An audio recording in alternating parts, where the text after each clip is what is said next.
Die letzten Sieges sind wirklich, wirklich der größte Dramakrieg und sind sowas von dreckig, aber ich bin gewappnet und wir gehen rein.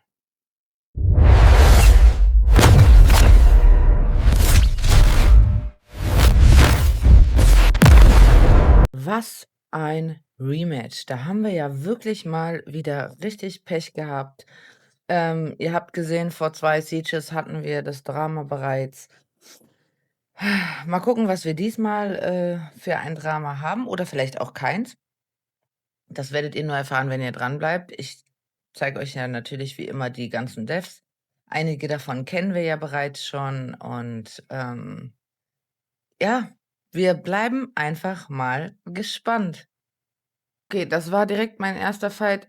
Ich muss direkt sagen, ich musste reingehen, weil wir den Tower nehmen mussten und ich wusste das halt. Deswegen, ihr wisst, sonst benutze ich das nicht. Und das ist natürlich auch, Grüße an Muffin. Bitte schön, Lucian, du weißt Bescheid. Aber sonst benutze ich es wirklich nicht.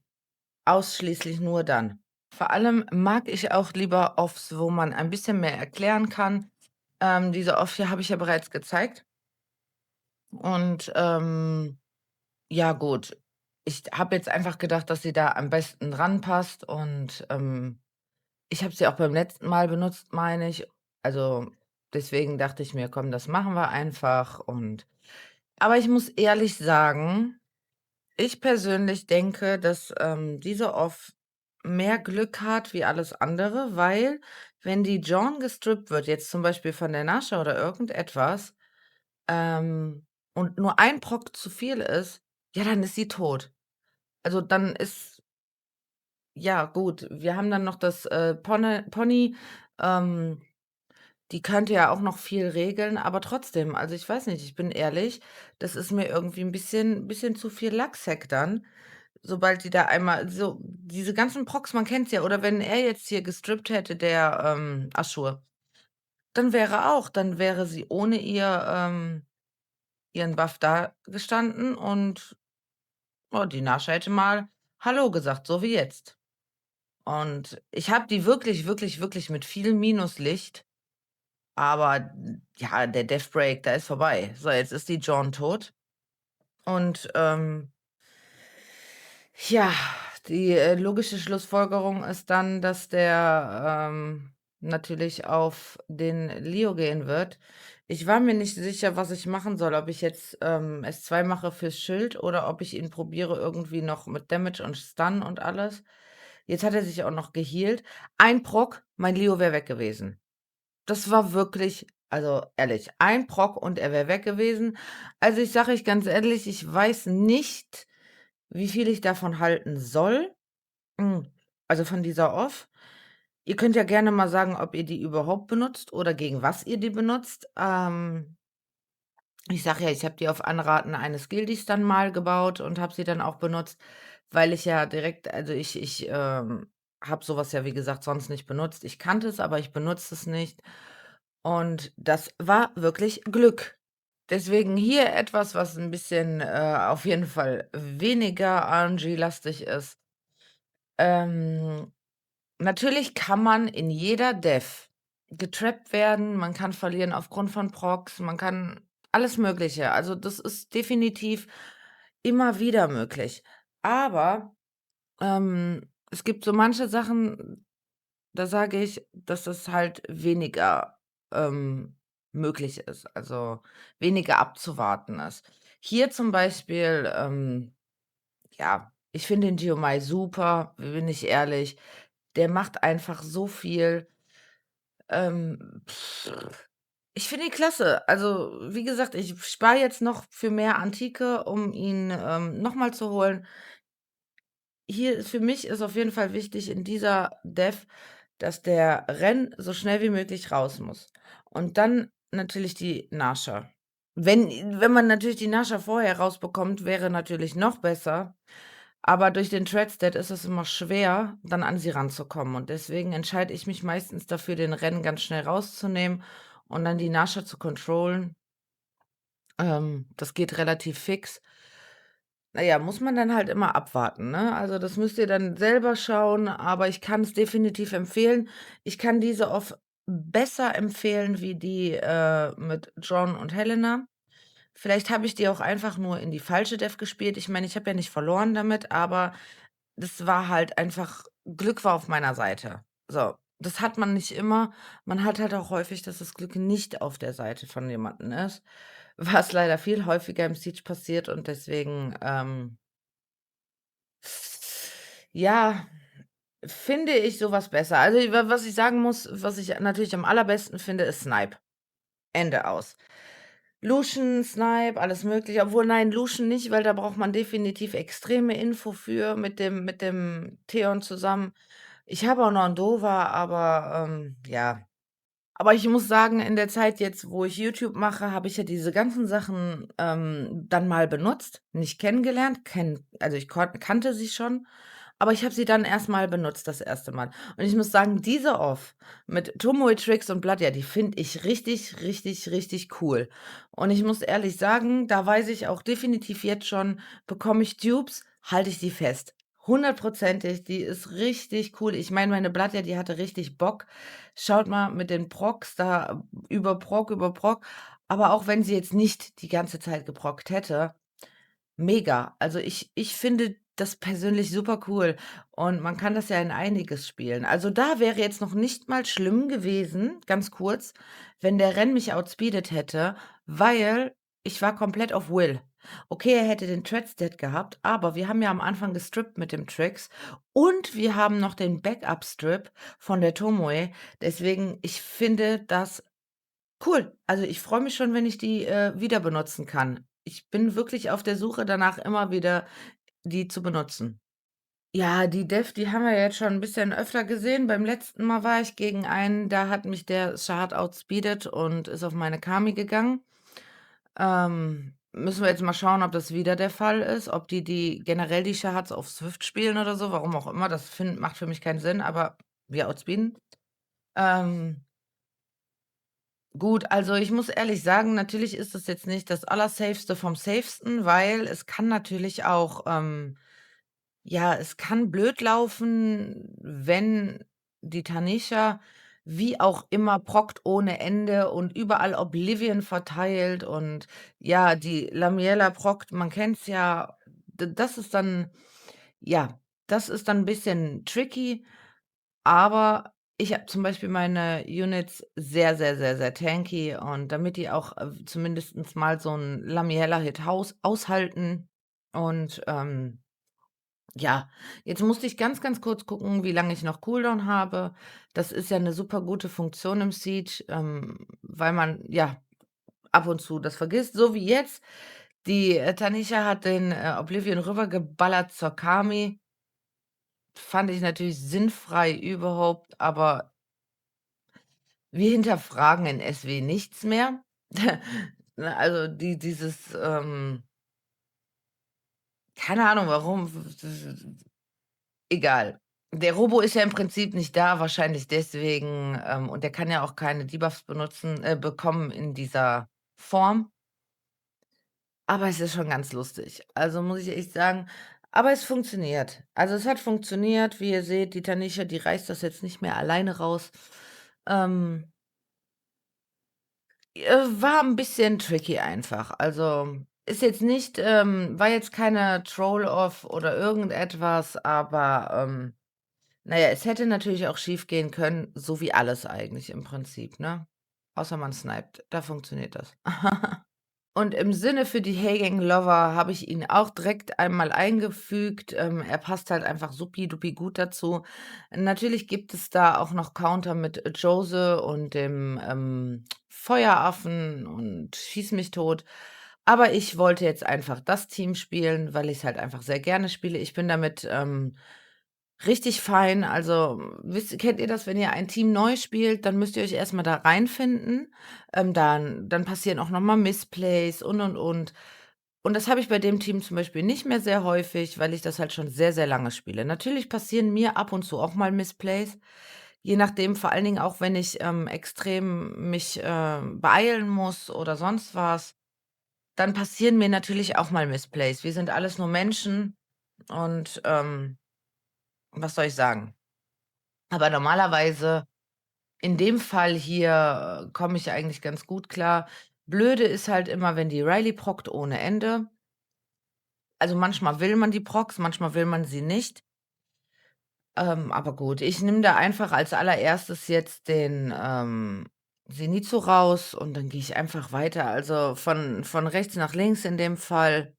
Jetzt als Nächstes die Celia und fertig. Also, da passiert jetzt nichts mehr. Wir haben den Damage rausgenommen. Das ist so das Key Unit, finde ich. Wenn der raus ist, dann ist da nicht mehr viel, weil weder die Tanisha noch die Celia, die können irgendwas reißen. Nimmt einfach den, Zenitsu raus und dann habt ihr Ruhe. Fertig. Und es funktioniert damit auch und wenn ihr jetzt nicht wirklich richtig Paper baut, dann dürfte das funktionieren. Und ich habe euch ja immer meine Runen auch gezeigt und ihr könnt das ungefähr dann so machen, vielleicht auch noch besser. Vielleicht müsste ich das auch noch mal überarbeiten, keine Ahnung. Aber für mich funktioniert es sehr fein, muss ich echt sagen. Und deswegen, ja, da ist jetzt wieder so 'n bisschen Gebrocke, was uns leider 'n bisschen zu lange dann aufhält für meinen Geschmack. Ich wäre am liebsten jetzt schon fertig, weil ich halte mich ungerne mit Tanisha auf. Das ist so 'n Unit, was mir dann immer wieder zeigt, ja, wie extrem nervig diese ganzen Procs und alles sein können. Oder wenn sie wirklich dann prockt im falschen Moment und das ganze Team dann runterreißt, weil, dann noch 'n Zenitsu hinterher prockt oder Damage boxt oder wie auch immer. Na ja, aber wir haben's geschafft. Ich muss sagen, ich hatte ein sehr, sehr mulmiges Gefühl, das zu benutzen. Aber, in dem Moment, stand ich einfach unter Zeitdruck und, ich wusste halt einfach wirklich nicht, was ich sonst noch nehmen soll. Also, ich meine, natürlich hätte ich vielleicht auch mit 'nem Snipe reingehen können, aber, wir wissen, dass wir den Zenitsu nicht snipen können und der bleibt dann stehen und der nimmt dann im schlimmsten Fall, ja, 'n Unit direkt raus. So wie diese ganzen Procs da immer und immer wieder. Das ist nicht so cool. Also, ich meine, ne, schaut euch das an. Die Giselle prockt, er prockt, die Sylvia prockt. Also, das ist massiv. Oh, schlimm, schlimm. Auf jeden Fall, es gibt definitiv Besseres, was ihr nehmen könnt dagegen. Macht es nicht nach. Ich bereue es auch. Ich hatte 'n echt mulmiges Gefühl und ich muss aber auch ehrlich sagen, das habe ich mir gestern überlegt, in diesem Team, die Tetra, ich finde irgendwie meine hat 100 Resi und die frisst immer alles. Wirklich, die frisst alles. Aber ich sage ganz ehrlich, in diesem Team, ich bin am Überlegen, ob man die nicht gegen irgendwas tauschen könnte. Die Tetra austauschen gegen irgendetwas, was nicht so anfällig ist und ständig alles frisst. Na ja, was soll man machen? Das war jetzt natürlich, schade, dass ich den Lose dort eingefangen habe, aber passiert den Besten. So, jetzt musste ich leider dreimal, dieselbe Dev angreifen und habe es dann auch dreimal mit derselben Off gemacht. Ich habe ja schon mal gesagt, dass, mir Snipe natürlich sehr gut liegt und ich brauchte definitiv wir brauchten diese Basis und da konnte ich jetzt nicht einfach noch irgendwas anderes ausprobieren oder so. Es musste safe sein. Also habe ich das so gemacht, aber um euch, natürlich eine Entschädigung zu geben, tue ich 2 weitere, Offs einspielen, also müsst ihr auf jeden Fall dranbleiben, damit ihr die seht. Hier war jetzt der Call. Ich habe in allen 3 Fällen die Lamiella gesniped, ich habe in allen 3 Fällen identisch gespielt und habe auch alle 3 gewonnen, aber ich werde euch, das gerne am Ende noch mal kurz einblenden, was ich wogegen benutzt habe und dann könnt ihr das auch noch mal nachvollziehen. Aber wie gesagt, die Offs, die ich euch noch einspiele, sind extra für euch als kleine Entschädigung und ich hoffe, sie gefallen euch, weil ich weiß ja, ihr mögt immer ganz gerne LDs. Deswegen schaut einfach mal rein, vielleicht als Anreiz. Also hier haben wir ganz kurz, damit ihr das seht, da gibt es eine wunderschöne, Off mit Jessica, die wollte ich euch dann zeigen. Ich weiß nicht, ob ihr die bereits schon kennt oder nicht. Die, Runen zeige ich euch wieder nach dem Angriff, also am Ende des Fights zeige ich euch die Runen, die benutzt wurden, Danke geht natürlich auch noch mal raus wieder an Glaki, der sich dazu bereit erklärt hat, mir auszuhelfen, weil ich ja, na ja, 2 euch nicht gezeigt habe jetzt, die halt einfach doppelt waren. Also, ich habe Jessica so jetzt selber nicht, aber ich gehe davon einfach aus, da könnte man rein theoretisch jeden Lichttank benutzen. Also, ich meine, Jessica hat natürlich noch mal 'n ganz guten Benefit, aber ich denke, ihr könnt da auch jeden anderen Lichttank benutzen. Nimmt dann halt einfach den, Feuerbike und den Rakuni und spielt es dann einfach so aus. Also, ich glaube, das, tut sich nicht sehr viel. Gut, ich hätte die Jessica auch ganz gerne. Ich finde sie ganz, praktisch. Aber ich denke, da könnt ihr auch ganz gut mit, ja, oh, jetzt fällt mir auf die Schnelle wieder mal kein, Lichttank ein. Aber ich bin mir sicher, es gibt, noch einige andere Lichttanks, die ihr nehmen könntet und, um den Kaditz zu tanken. Gut, sie, fungiert in dem Sinne ja ein bisschen wie der Kate, also der Dark Poison Master. Keine Ahnung, schreibt's mir gerne mal rein, ob ihr das kennt oder ob ihr das so benutzt oder ob ihr das in einer anderen Variante gegen sowas benutzt. Würde mich auf jeden Fall freuen, das zu lesen.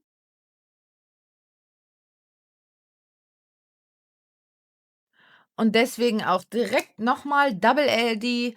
Wir haben hier den Kovaci und den Ian. Ich weiß, ihr liebt Snipe, ihr liebt aber auch LDs und deswegen fand ich das ganz gut. Ich muss sagen, eine ganze Zeit lang war Ian mein Most Wanted, obwohl ich mich auch immer noch mega freuen würde, wenn ich den jetzt bekommen würde. Ähm, Deswegen dachte ich, ich zeige euch das einfach mal. Das habe ich euch schon mal gezeigt mit der Feuer-Cassandra, aber man kann es natürlich auch in der Konstellation nehmen. Gerade wenn man so Units wie den, Theomas raushauen möchte, also den, Wasser-Irrfried, weil er ja die Passive hat und der Ian, der ignoriert die. Also ist es schon ganz nett, muss ich ehrlich sagen, wirklich. Gut, ich weiß nicht, ich hätte da vielleicht jetzt den Morris rausgenommen, in dem Fall, falls er retzt. Aber gut, wenn er retzt, dann kommen die Units wie also revived und, ne, wenn die Units dann wiederkommen, dann kann man die einfach noch mal rausnehmen in dem Falle. Ich denke nicht, dass da viel passieren kann und im nächsten Turn hat er's jetzt auch schon wieder. Also, ich persönlich finde es einfach mega und ich hätte ihn wunderbar ich hätte ihn auch ganz gerne.